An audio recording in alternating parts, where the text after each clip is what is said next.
Alright, I wanted to show you a new model of mine. It's gonna be a first in a series of several videos.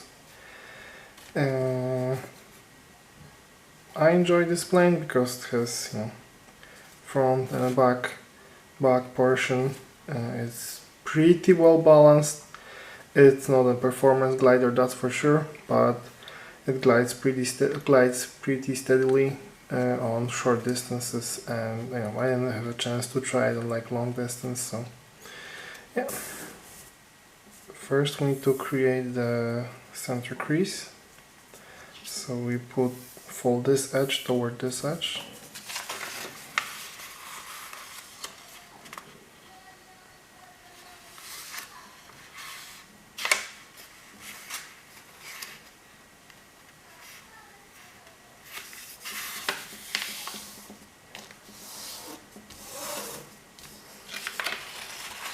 Okay, we open in this direction, and now we want to fold from this corner.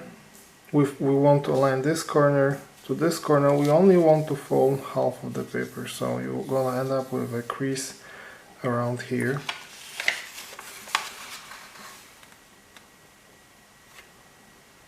So we align the corners, we look for where, so this is center crease, right? We look for where it hits the creasing spot, and then we fold against it, right? And we do the same thing on the other side, right? So this corner to this corner, only till the half.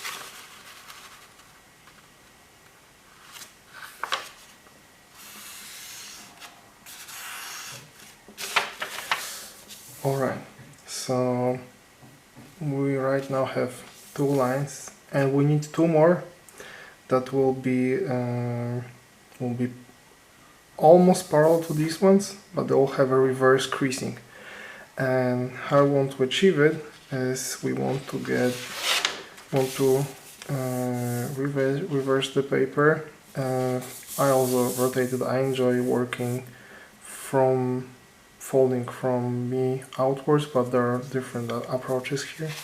And now we align this edge with this edge, and we only are looking for a pinch crease to find the middle of the paper.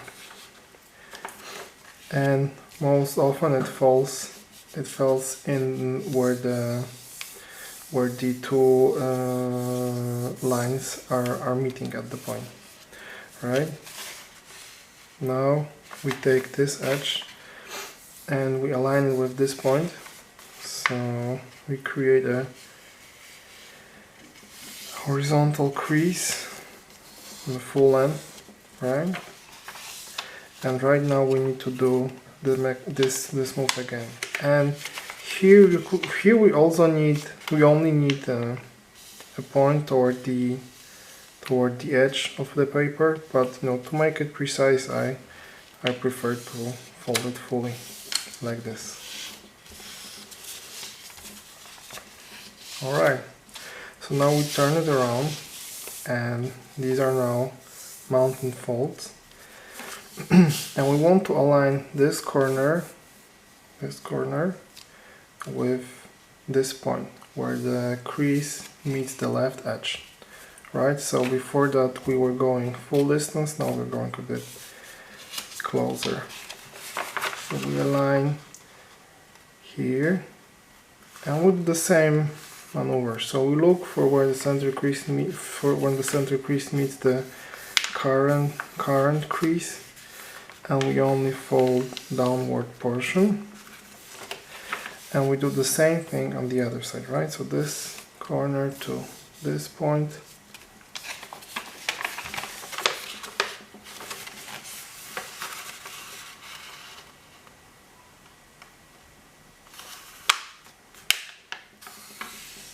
Okay, and we fold the bottom half of the crease. I guess I overdid it a little bit.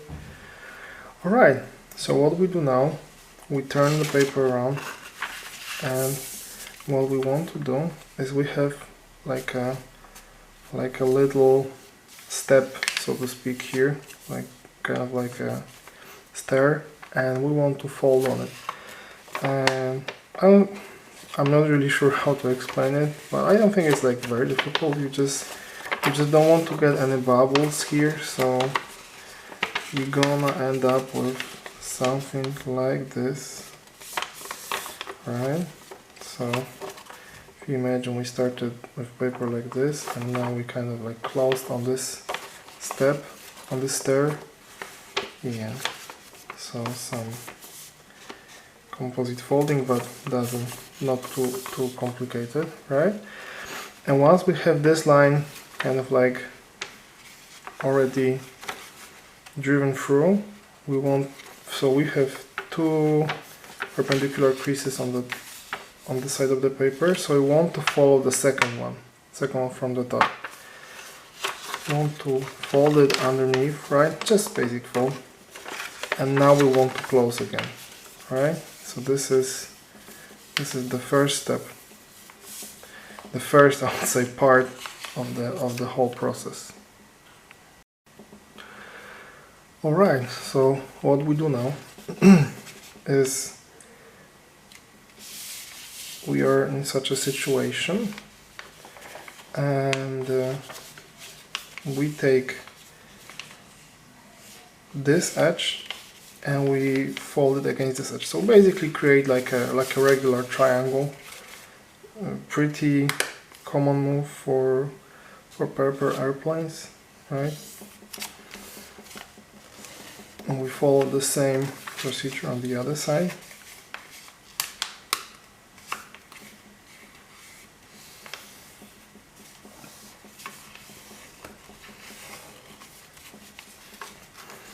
And next move is pretty important. So as you can see, so there's this line in the already existing that we want to continue through the front, like the front fork portion of the plane. And basically the way we do it is we try to like get any bubbles out of here. We look so all the layers align, and we just try to make it all the way to the end. And it won't happen to be at the very edge, like, you know, nose of the plane, or a bit higher, which is actually desirable. Yeah. And now we do the same thing on the other side. Here we have a bit of an easier task because we can align with what already is available here. And just like that, we ended up with a structure like this, and it's, you know, it's already started resembling the final plane. Alright, so one more important step is we want to get these flaps inside this pocket. Pocket is pretty small, so the way I do it is, let's get this one out of the way, is I try to go as deep as possible, and I will get, like, you know, some bubbling there, like wrapping, but then we'll sort it out. So I go as deep as possible,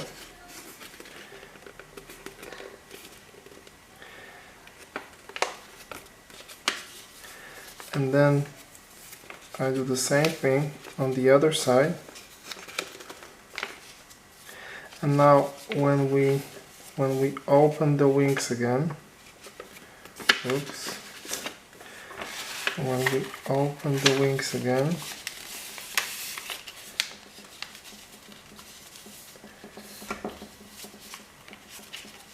it should look like this, right? With both things being cut out. And the way I do it is I look for how much paper falls like above the crease here. Don't have to be the exact number. And same on the other side, right? So actually you could do it probably before, but I just want to have these creases first firmly in place, but I guess it would be cleaner if we did it before. Right, so we have triangles like this, and now we just do some reverse folding and we hide this small triangle, right, this small triangle inside. So what we do is we basically fold it inside on existing creases, right? So just little triangle hidden on one side, and then the same thing on the other side.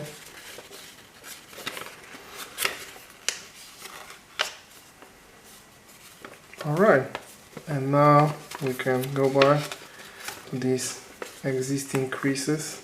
Now it should close up nice like this, right?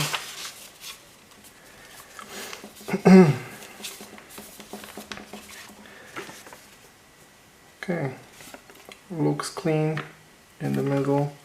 That will be the second step. We have just a couple steps ahead, but it already looks like a plane. It could fly. I tried this model. It's decent. It has a decent, I would say, flying characteristics, but I still wanted to work on these wings a little bit. All right. Here comes the third step. So as you can see, these layers are pretty loose, and we want to make them a bit more durable and give the plane some additional tightness in the back. So I tried different approaches, but actually a pretty simple one did the job. So yeah, I'll show you how I did it. So I take this edge and put it against this edge, and what it does is it creates, sorry, I'm getting sloppy.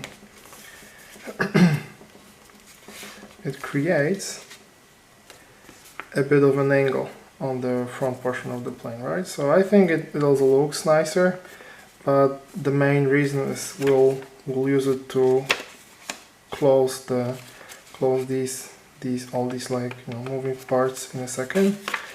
So let's do it on the other side.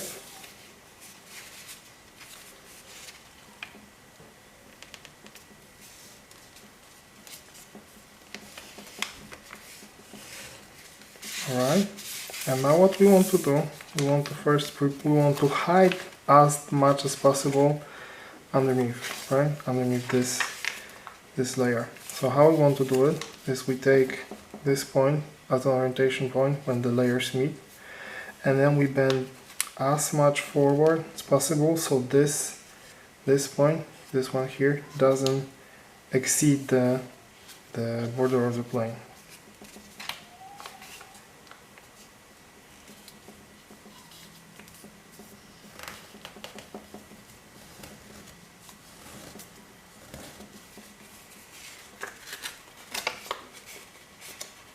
Okay, now we take this crease just presented and we bend it up backwards. We reverse the crease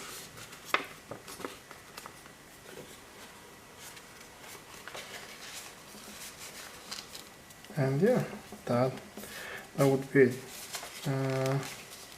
In ideal scenario, this is one straight line. Most of the time I get like a bit of a, I would say a bit of an angle here, but it's minimal, so it looks pretty clean.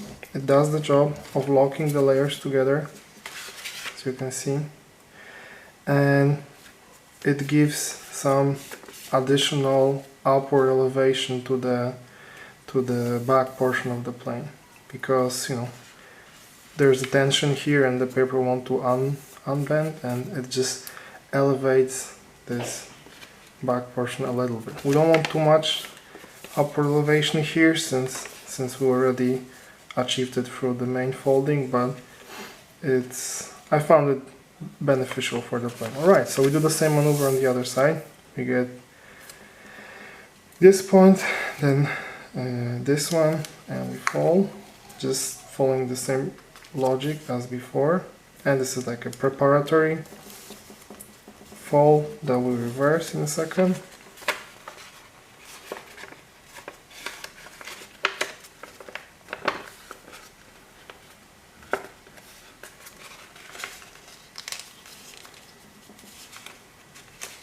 I'll also try to like get any bubbles out of here. So there's already some tension here. I want to avoid any things. Okay, nice. Now I recommend you working on the creases a little bit. I didn't do it before, so I get some breathing room. But once the plane is done, you want to sharpen the creases. All right, and I will be almost it. As you can see, it has a different shape right now. The structure is a bit more concise, so to speak. Now one last thing is to create the winglets. I do it this way, so I fold this edge, to be parallel to the center crease, but as deep as the depth is being. I measure but the depth of the winglet on the point where these creases meet. So from the front portion meeting the crease here. So as you can see, the point is here. I kind of eyeball it a little bit, but I guess it's like a decent orientation point, right? And we'll do the same thing on the other side. It also helps because it it gives this how to call it, like a wing edge, add some additional tension here. It helps sticking these layers together, right? Because it's like the vulnerable point in the plane. All right, so that would be it. That would be the full plane. Give it a try. I think it looks pretty well. Because it looks pretty good, flies pretty well, and what I enjoy about it the most is the fact that we achieved, kind of like a three-dimensional shape through, I don't know if it's at all, let's say correct, but a bit of like a variation of on the LaFosse lock. Thanks for watching. I have some other planes coming up, and see you in some time.